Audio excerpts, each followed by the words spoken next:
Welcome back, friends and listeners, to part 2 of today's almost daily ZenCast.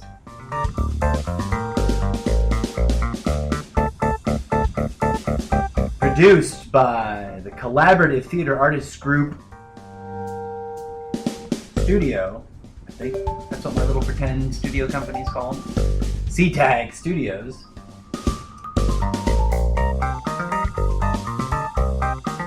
Otherwise known as my living room.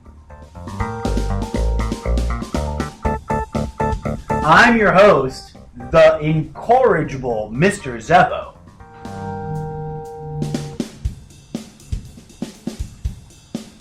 Thanks for tuning in and listening. Hello and namaste.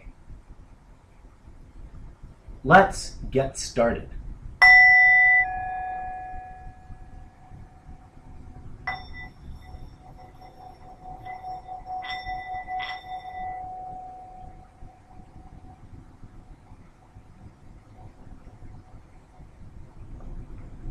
Before we get to the main topic I want to talk about, I want to introduce a little mini segment, which I think I'll either be doing it here or on Good Morning Trumptopia, depending on how the mood strikes me day to day. It's birthdays. It's something I already do on Facebook, have done on Facebook for a long time, and I dig doing it, and I want to include it as part of this crazy, just because it's fun. For the purposes of semi-anonymity, since Facebook may not be the same audience as those listening on podcasts, I'll only read the first name of my friends, but let me kick on the theme music. Now, I don't know if I'm not allowed or am allowed to talk about Facebook on, who reads the EULA? Nobody does, right? But Facebook, according to Facebook, today, it's the following people's birthdays that happen to be Facebook friends with me. Kate B, Christina B, no relation, Tina DK, Mimi W, Eric Kane, Richard C, oh shit, I just said somebody's whole name, sorry, Eric C, apologize to you, my friend, to Eric, Richard C, Robin S, Xanthi H, and Melissa S. Y'all know who you are. Anyways, because you got a linky thing, I'll admit it, it's boilerplate. But I did literally painstakingly make that video on some goofy-ass Facebook feature that I haven't been able to find again ever since making that video, which is hilarious to me. Which brings up a funny point. I've been on Facebook for a really long time. If I'm not mistaken, according to Facebook's own little reminder things, 12 years. I'm not entirely sure how old Facebook is in total. Let's ask the internet. Hey, internet, how old is Facebook? Question mark. It's real time, folks. Facebook, date founded February 2004. Oh, I'm horrible at math. So it's 13 years old. Oh, no, that's how old people could be when you joined. Well, you do the math. I don't want to. I have a calculator on my phone. But it's 2016. Oh, God. 2004, 2005, 6, 7, 8, 9, 10, 11, 12, 13, 14, 15, 16. It's 2017. So 5, 6, 18 years. Oh, I guess I haven't been on since the very, very beginning. When I first joined, I had never heard of Facebook. And someone said, yeah, it just got started. So I thought I joined on in the first year or 3. I was just still kind of close. I guess it'd been on a little bit longer than I thought. I've been on for 12 years. Yeah, for a long time now, I have noticed that people, who, especially when they're kind of new to Facebook, love to complain when they change things up. Let's chill out on that, folks. I mean, that's the topic of the show today. I wanted to say birthday to all those folks. Much love. Please do watch that video. But my point about the changes, I once tried to read some of the EULA. For those who don't know, EULA is an acronym that stands for End User License Agreement. I know because I used to be in the gaming industry. I used to be a little peon in the gaming industry.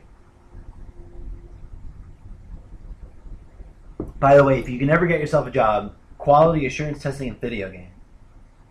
Make sure they're not a-holes and really controlling, and that they're not abusing you hour-wise.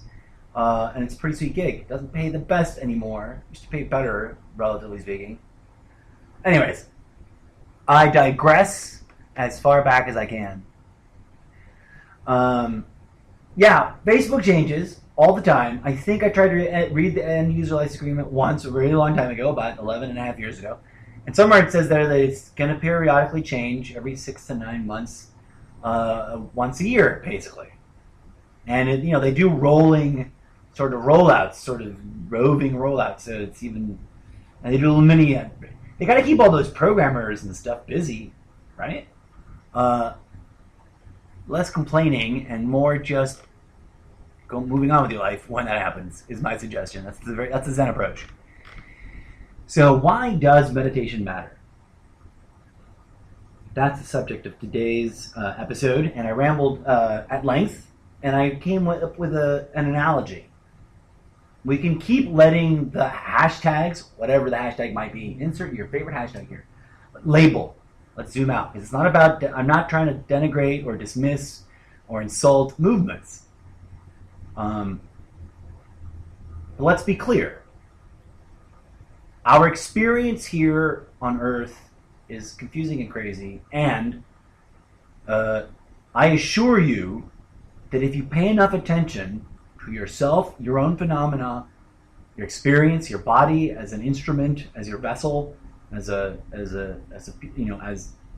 have a relationship with it, some things can become very patently clear to you in a way that is undeniable.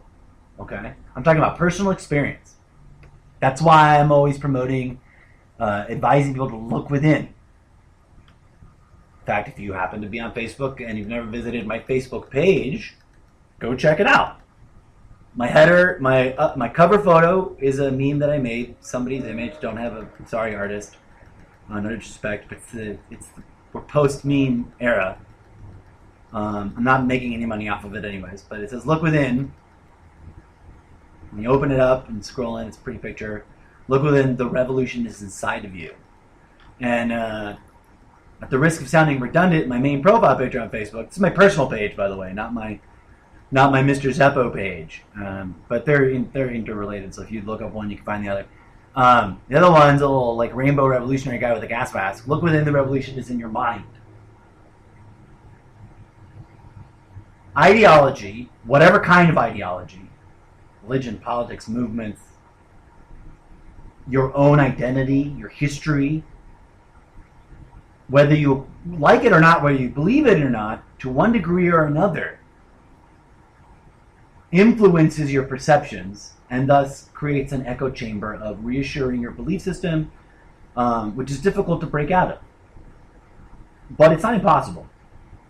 And if there is anything that begins to approach the right beginning or the head of the trail, the opening to the path that is the answer, because the answer to the question, what is the meaning of life, is not a sentence, it's not a word, it's not an object, it's not a destination. It is the path and its many lessons and its many tests and challenges. You can take that at a purely secular level, but you realize really quickly once you really start clearly and unfilteredly observing the universe, is that there are no straight lines, there's no black and white, and everything's a recursive self-referencing fractal. Now that's a big thing to take on. We'll talk about it in depth. Maybe not all in this episode. But if you're dying to know what that is right now, go Google it. Pause this, Google that phrase. Hashtag, I may have coined that phrase. Hashtag, the universe is a organic, living, self-referencing, recursive fractal. Long ass hashtag. Probably won't go viral anytime soon. But if you haven't figured it out, that's why I'm doing this crazy, absent-minded effort to draw like-minded people towards a movement. I know I just spoke against movements, right? But this movement is informed by research, mine and many other people's, because I'm a pluralist and I'm a collaborator, and I don't posit myself as a guru with all the perfect answers. I think that there are no perfect answers until we get to the one answer, which is a complete and absolute liberation of all of our minds from all of the ideologies and all of the constructs and all of the labels and all of the addictions and all of the bad habits and all of the everything. Why? Why is that important? Why does that matter? Well, based on my research, based on other people's postmodern and contemporary interpretations of ancient mystic writings, and my own reading and understanding and comprehension of ancient mystic writings, and my own personal real-life practice and exploration of various secular, non-ideological, techniques, including yoga. Though, full disclosure, I don't currently practice yoga. Doesn't mean that I shouldn't be. I should. I just haven't. I have several friends that teach yoga and practice yoga, and they're all laughing at me. And it's not because I'm above it. I just haven't, I went to a place in my life where I didn't have time, and then I haven't made the time again since. I probably will. But I have at various times for a minimum of like 3 months, 6 months, 9 months. 9 months is ideal, and I'll talk about that in a minute, hopefully, if I don't forget. Knock on wood.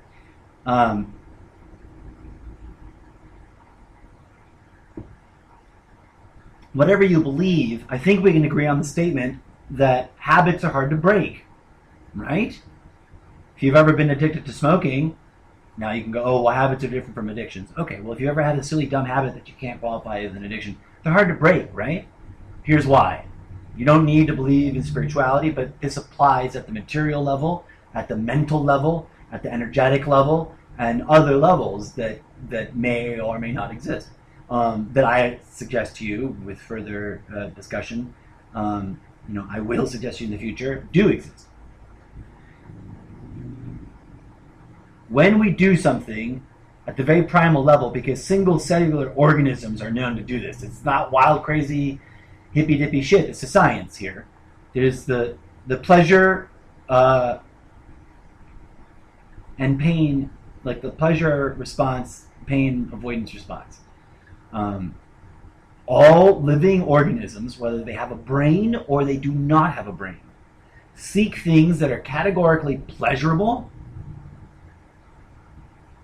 and seek to remove themselves or reject things that are categorically unpleasurable to the best of their abilities. And yes, even plants have been known to do this. You didn't get taught this in school. You can find evidence of this on the internet. I'm talking too loud. My meter's peaking red. My engineering friends, my sound engineering friends, would be disappointed. I would say don't just Google it, but go to contact a local university and find the right department and shoot off an email to some botanist somewhere. Get your own independent. I mean, it's not that hard. Or go. Even if you are not currently in university, you know that if you live nearby, you can go to a local state or city college, whatever your opinion of is, let it go, and just go to a library and look up, some science stuff. It may be on, here's where people forget to make clarity and distinction. It may be something you have to look up on an intranet, totally different than the internet, and it's not a random misspelling or mispronunciation. Universities have a whole system that predates the internet, but is actually pretty high-tech nowadays. Direct, peer-to-peer, and by peer-to-peer I don't mean anybody and everybody, I mean university to university campus, library document, academic research papers, and many of them offer free or very low-cost access to those kinds of research resources. And even the regular old books, even if you don't pay for membership, you can go to a decent library and find a pretty good book on plant science research, or a pretty good magazine on plant science research somewhere. They will point you in this right direction. But of course, this shit's on Google, and my fans know that I don't think Google doesn't count. That doesn't count as real research, but Google will confirm that this is out there. Plants have some kind of consciousness. Think about it. Single-celled organisms know how to seek out food, avoid toxic substances, and find the correct biologically coordinated matching other single cellular organism, because there's different kinds of single cellular organisms that can't all interrelate and breed, right? And find each other and romance each other and get it on. The ones that don't do single cell mitosis, because some of them, maybe I'm crazy and I'm making shit up. Low level complexity multicellular organisms probably do all the things I just said, and not single cellular organisms in terms of mating, because I think maybe all single cellular organisms just divide. I'm not sure. That's the thing I can't quite remember whether there are or there aren't. But you get my point. That isn't the debunking point. That's just a failure of memory. Life is life, man. You are life. Okay? So let's get back to our analogy and to the main drive of this talk. Those that oppress us, and you may or may not agree with that idea, I think that there's enough evidence out there, even on the internet, but in real books, that is even more scary and convincing, that there's a ruling elite super secret class of individuals of various nationalities and origins that don't give two shits about your safety, security, your intelligence, your rights, and any of it. They just want to make money off of you somehow or another, and sort of play act at providing you some kind of dream of a decent life in exchange for, basically treating you like a slave. The reason meditation matters is because once you, as an individual, take responsibility for liberating yourself from any and all ideas, constructs that do not serve you. I know I'm repeating myself. And we'll get to the higher order thing here in just a second that I didn't get to say earlier. Once you get there, you can see things more clearly, and you realize that it's not about taking my word and believing it. You find that there's an opposite to the ego downward spiral of bad habits and seductive time wasters and addictions and ego traps. So it's a trail. It's a rabbit hole trail of rabbit holes that goes down and apexes at sin and horrible things, corruption, and sort of boots you back into yourself on the path of that and tests you whether you stop going down that abusive, negative, I hate to use the word sin, but that's why we invented the word sin and made up to categorize sins. Right? We shouldn't obsess over them. God's not going to send us to hell. I don't think that's true. We can have an argument about that in another episode, but that's not my point here. Meditation lets us see clearly that that's not all there is to life. There is the opposite thing. I've talked about it. I have a whole episode about it. I've talked about it at length, probably somewhat incoherently, but maybe somewhat coherently. Because everything does have its natural opposite. That's why they use natural opposites against us to keep us oppressed and distracted. They keep us fixated on one branch of a path that has two basic fundamental paths that you can be on, and a middle ground you can sort of tread. Most of us are born in the middle ground area, blank slate, or we inherit arguably we inherit stuff from our previous lives. But in this life, whatever your past lives may or may not have been, and I'll do a whole other episode about past lives and how I think that works. Because I don't think it's not true. I just don't think that some of the versions of the theories about it that are out there and popular are the whole truth about it. But I have my reasons. And we really can't know here, because that's something you experience only on the other side of death. And so words will always fail, and that's okay. That doesn't mean we don't know. That it means we can't fully understand it until there are things about being conscious that this body and this brain cannot fully comprehend in sentences. And that's okay, because there is a reason why there's multiple words for vaguely similar things. There's a reason why there's a word for knowing, and there's a word for understanding. and there's a word for emotions. You can understand and know your emotions without words, can't you? Our society is fixated in only knowing and or understanding things through words and word constructs, and that's a mistake. Meditation is actively engaged in liberating ourselves from those kinds of bad habits. How does meditation actually work? If you've done your own sort of preliminary investigation, or you've looked up an app for it, because of course, naturally, there's an app for that.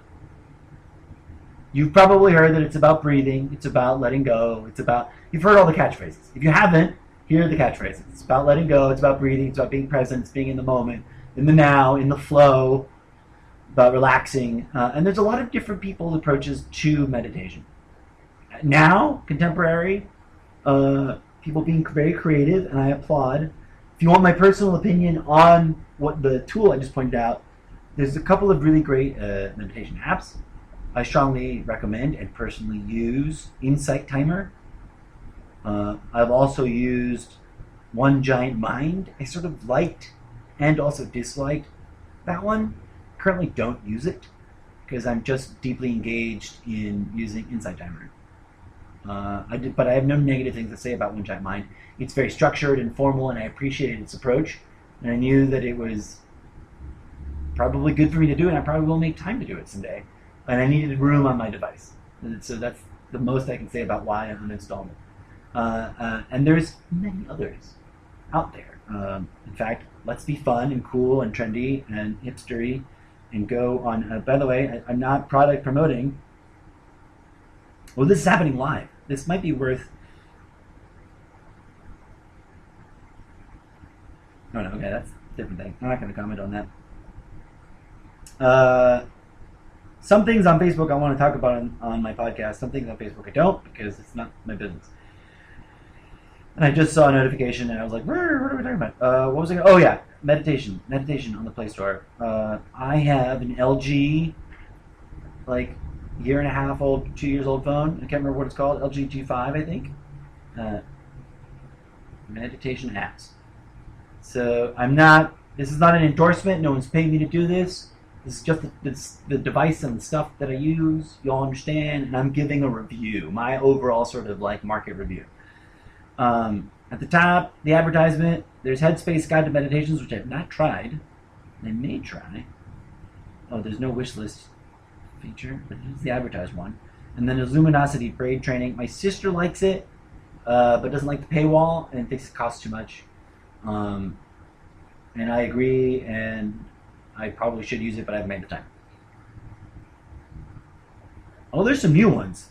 So Headspace is a new logo. I don't know if I've heard of it before, but I think I've looked at it before. I didn't download it. Calm Meditation, Sleep, and Relax by Calm.com Inc. If it's got it's on my wish list, so I'm going to try it one day. Insight Timer is if you don't count the ads, is the third one down. It's got a 4.6 rating. Headspace has got a 4.7. Calm's got a 4.6. I give my own, out of 3 total thumbs up, I give Insight Timer 3+. If I could give more thumbs up, I would, but I've only got 3 thumbs. Don't take that dirty place, folks. I generally don't. I don't work blue on ZenCast. This is all about upbeat, like raising the energy. So there's I keep scrolling, and there's a bunch, and there's some cool ones. There's some that I've tried and that I haven't liked, and that I think are poorly presented, poorly designed, but are kind of worth looking at, and we can go look deeper into that. Here's a cool one. There's a Christian meditation and prayer, which while I think we need to abdicate organized religions, and we need to abdicate Christianity, Judaism, and Islam, because they're sort of all at war with each other, etc., etc., or I talked about that in previous episodes, or previous segments, I think that that's not a let's do it all today thing, and I endorse and applaud the fact that there's a growing acknowledgement within Christianity that meditation is part of prayer. Or that meditation and prayer can coexist, and that meditation does not exclude Christianity and vice versa. I forget who said it originally, but it's a meme that I've shared in my way on Instagram, and I'm sure it's ancient as fuck saying. But meditation and prayer are like two halves of the same coin.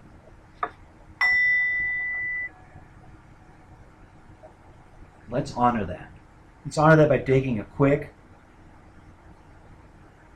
30-second meditation, and I'll guide you through it, how I would do it with someone if it was a local acquaintance. Let's say I met someone at a coffee shop, and they're like, hey, Mr. Zeppo, interesting, I've seen you around, blah, blah, blah, Facebook, meditation, what would you recommend? Like, I recommend you go home and do this. Go home, and before you even try meditation now, just go home and for 3 weeks, sit once a day. All right? If you have a bell or a chimey thing or something that accidentally makes cool noise, like because you don't have to go out and spend money, but like I have a little metal thing that makes cool noise. You don't need to. I just use my keys sometimes. What's the purpose of the noise? A little noise like this.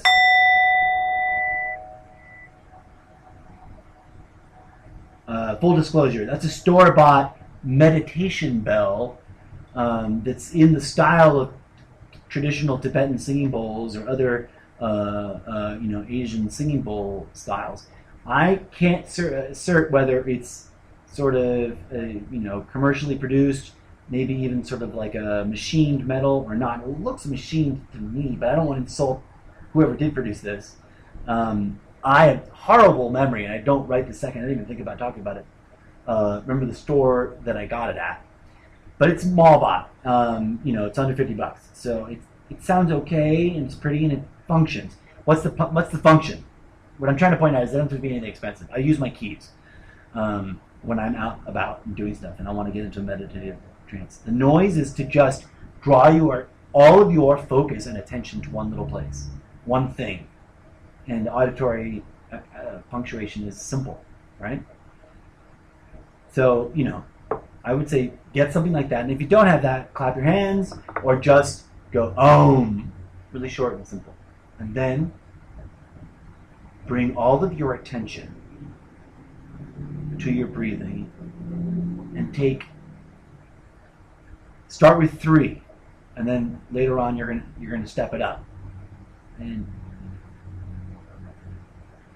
early on in meditation, it seems like everybody's system is so complicated and there's so many steps and this and that. Of course, what is the purpose of meditation? What's the knee-jerk response? My mind's too busy, I can't shut it up, I can't meditate.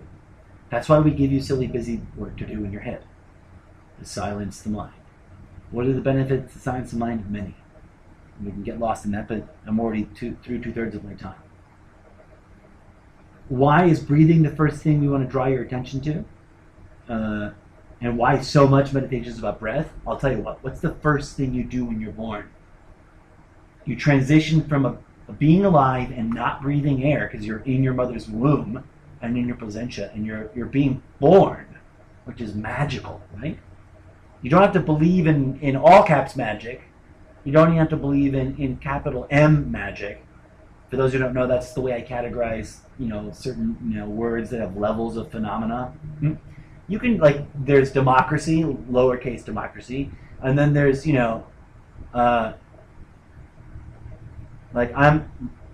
for democracy, but then there's all caps democracy, which is a little bit more formal, and it's sort of pro-leftist democracy, right? In theory.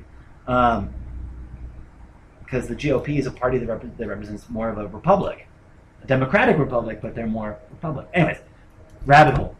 Everything's rabbit hole. Breath is magic. It's the first thing we do when we come out of the womb. And synapse connect here. For those who already know, interesting, good on you for remembering. We come out of the previous generation of people. Right? As someone else said it, I forget who, it's in the meme, it's in the birthday meme video that I make. By the way, that music earlier from when I recognized the birthdays, that was from the meme video that I made. It'll have the thing in there. But the fact that people come out of other people, that come out of other people, that come out of other people, that come out of people, in both directions. If you go backwards in your family tree, forward into the future. It's the best evidence for the fractal nature woven into the very fabric of reality of this place we call the universe. It's not a place. And meditation and focusing on the breath itself is fractal.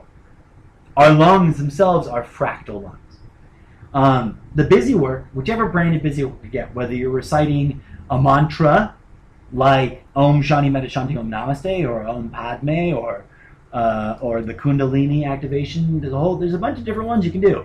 There's mantras in Hindi.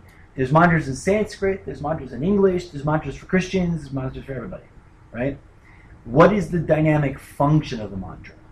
It's to fill your mouth, if you have to say it out loud, with something to say, so that in your mind you can unbusy yourself with the mental activity of generating words, because you have a sentence on loop.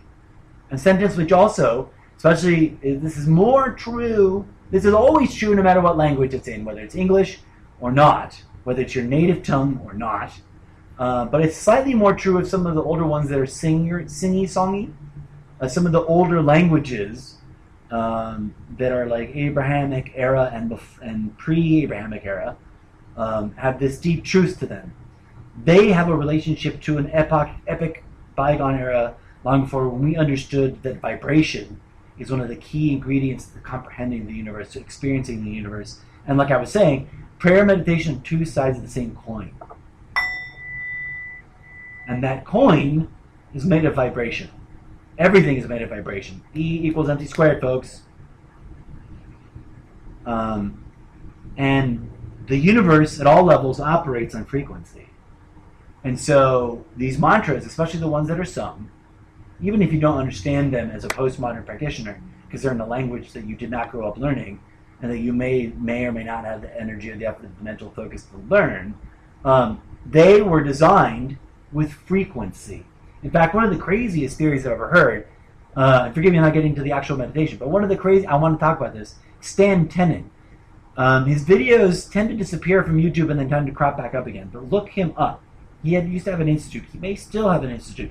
And if you've got the money to throw down and you're serious about meditating, pay for his series. He's one of the ones I think, if I had the money, I'd be really damn curious to know for sure that he's, everything he's got to talk about, because the stuff that you can see on his free stuff is pretty legit feeling once you think it through. And that's that ancient people who spoke these ancient languages understood a kind of meditation. They were rooted in a language so old, that is older than any of these particular languages, but Sanskrit, the language of Christ, which was error file not found. I just said it earlier today and the day before. Can't remember it now. These languages have older roots, right, to a time and a place and an older set of languages that we probably don't know the actual names to, that have everything to do with frequency and singing. So more than the meaning of the words, the pitch and tone and this can be borne out, and you can test this right now. So this is not evident in a basic breathing meditation, but I was about to spell out a basic 3-breath meditation. Just take 3 long breaths in and take 3 long, exhale 3 times longer than you breathed in. So if you breathe into a count of 3, inhale 1, 2, 3, and breathe out 1, 2, 3, 1, 2, 3, 4, 5, 6. That alone, because it's breath and it's magic, and you're taking all of your awareness, mind you, including some act, either out loud mantra or inside mantra, whatever works for you. And I can give you a few. I got plenty of examples in my meditation book on Wattpad and in previous podcasts and in here right now. And you can contact me for a custom one.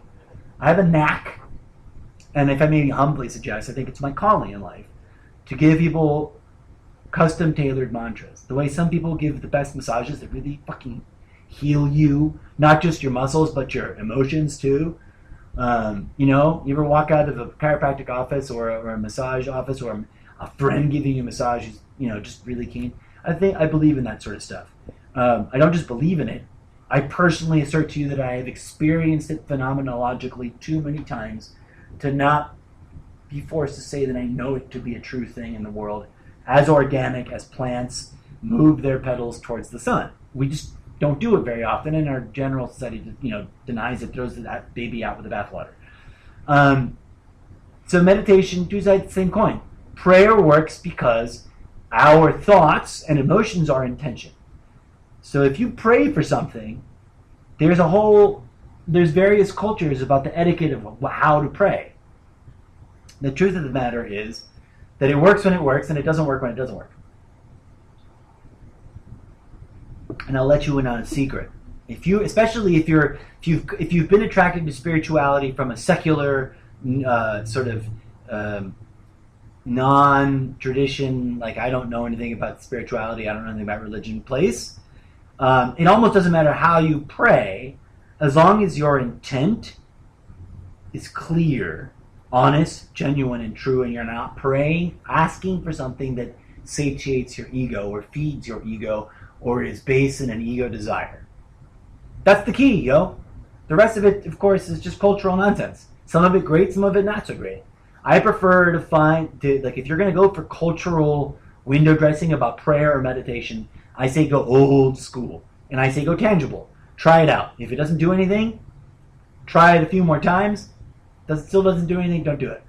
If it works, whether it's some hippy-dippy sounding new age crystal lady on the internet, or it's some ancient Tibetan thing, or it's some ancient Hindu thing, or some ancient Sri Lankan thing. Every culture, every religion, every village that's old enough, every center of populace that's old enough has some meditation tradition somewhere in its roots. You don't believe me? Go do the research. It's out there. And what works, works, and what doesn't work, doesn't work. Because there's as many ways to meditate as there are people. There's as many ways to pray as there are people. There are some kind of cosmic rules about it. And I love this statement from Alcoholics Anonymous. And AA doesn't lend its name to anything, so I don't mean to break that rule about them, but I've had some experience with both personally and vicariously through other friends who have supported through the process. And they do have a saying and or a tradition, right? It's very pragmatic. Acknowledge and receive the guidance from a higher power as it presents itself to you. The higher power is there. Arguing about its shape, its form, its dimensions, its rules, that's nonsense. The higher power, the thing that which we call God, is all of us, first of all. That's one of the deepest truths that gets revealed through meditation, and it's not a belief thing. I'm not asking you to believe this. I'm assuring you as a 41-year-old person that has meditated since the age, I started dabbling in it on and off since about the age of 7, 8, 9, somewhere in there. And I was and here's a true thing. It's normal and organic for any human person to naturally fall into a meditative state. Because it's not something that you do, it's something that happens naturally and organically the way you digest food. When you eat food, you appreciate it with your sentences, sure. You analyze the sensations, maybe, with your sentences, sure. But you don't dictate with your sentences how to digest the food, do you? That's the big secret about meditation. And why there's so many people out there selling you meditation products. I'm not here to sell you a meditation product, but I can help you, facilitate you, collaborate with you to figure out a meditation practice that works for you if you don't know where to start. If you know too much about meditation and are overwhelmed, you know too little about meditation and are overwhelmed, I can help you pinpoint something that works because I've looked at it, dabbled with it, practiced it long enough to assert to you as a matter beyond belief. I've had too many personal, direct, visceral, repeatable, measurable experiences that I cannot deny is real that were confirmed by reading ancient materials and looking into describing things, right? So it almost doesn't matter what the mantra is. I think I've said it before, but I'll give you a quick mantra right now. When you breathe in, insert the name of whoever you believe in, whatever construct you like best. The spaghetti monster, Buddha, just thank them for being able to take in that breath. So sit down, make yourself comfortable. There's no hard, fast rules about how you sit, although posture helps. Your spine being erect, you're sitting in the most comfortable. You can slowly work up towards a very formal meditation posture, and there's a bunch of different names that have contemporary names and also traditional ancient language names. And I usually butcher those pronunciations, so they're harder for me to remember. But I'll tell you what the key is. The key is to, I've dabbled and played with all of it. The key is to be sort of sitting cross-legged in as comfortable a way so that your blood flows and therefore your energy can flow along all those lines. And you can achieve that in some of the more formal, stricter, they're just sometimes hard to get at right away because it's not something you commonly do. Like, a formal yoga-esque meditation position, several variations. You have to kind of work up to them. So imagine starting from the most comfortable and sort of testing every time you sit towards one of the more stricter positions, and then find your happy ground. And it's baby steps. When you go to the gym, you don't just fucking jump on the hardest machine with the heaviest weights and go at it, right? Because A, you'll hurt yourself, and B, you probably won't move anything. Same thing with meditation. Start easy. If 3 minutes sounds intimidating, sit for a minute. Here's the primary act of practice. Sit. Oh, one last thing about posture. From everything I've gathered, your head should be at least straight forward. You should either be looking directly forward at the horizon or like in your average room up towards the corner where the ceiling meets the wall, as long as you're not sitting right up against that wall. Or like a 45-degree angle. Not straight up. That's too far. A nice comfortable place where there's no strain. Any yoga teacher will tell you that whatever you do to the best of your ability within the confines of your body's restrictions. And you sort of, and you never want to tip too far back anyways. And I was going to say about things that you can test right away. Om, the simplest vocalized meditation is the Om meditation. Say Om 108 times. That takes several minutes, so you got to work your way up to it, right? Like I said, start with a minute and say Om as many times as you can in a minute until you get tired of it, until your voice gets... Don't let your voice get so sore that it's hoarse. Like everything, you got to warm up your voice to being able to do it. When you breathe in, thank the divine unity for being able to breathe in. And when you breathe out, thank the divine unity for being able to breathe out. The challenge is do that 3 times a week for 3 weeks. Or, once a day for 3 weeks. It's scalable. Do your best. But the more you do it, the better. I'll tell you where I'm at. I strive to meditate once a day for 45 minutes, wherever that fits in best. That usually ends up being first thing in the morning or right at the end of the night. And when I'm here and I'm not busy and I'm not going to work and I'm not going to social events, I try to do it 3 times a day. First thing when I wake up, right after lunchtime, right before bed. And I let myself, play on how often. And I can assure you, if someone's been dabbling it for as long as I've been dabbling it, I can guarantee you that I feel it helped me cope with anxiety. I realized that when I hadn't meditated forever, every day, all that time. I've walked away from it, I've come back to it, I've reinvestigated it, I've doubted it, done the whole 9 yards. Okay? And same thing with God.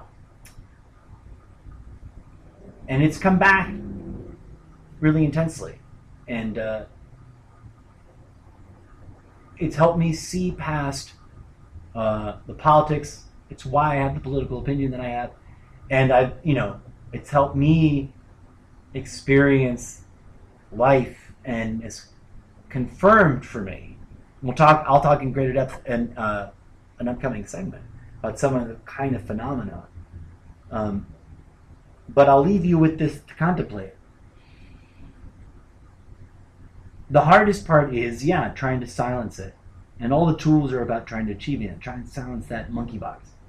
And many teachers, all teachers will tell you, the trick is to let it happen. Forgive when you'll get distracted. You forgive it, you let it go, and come right back. eventually you'll see things and experience things.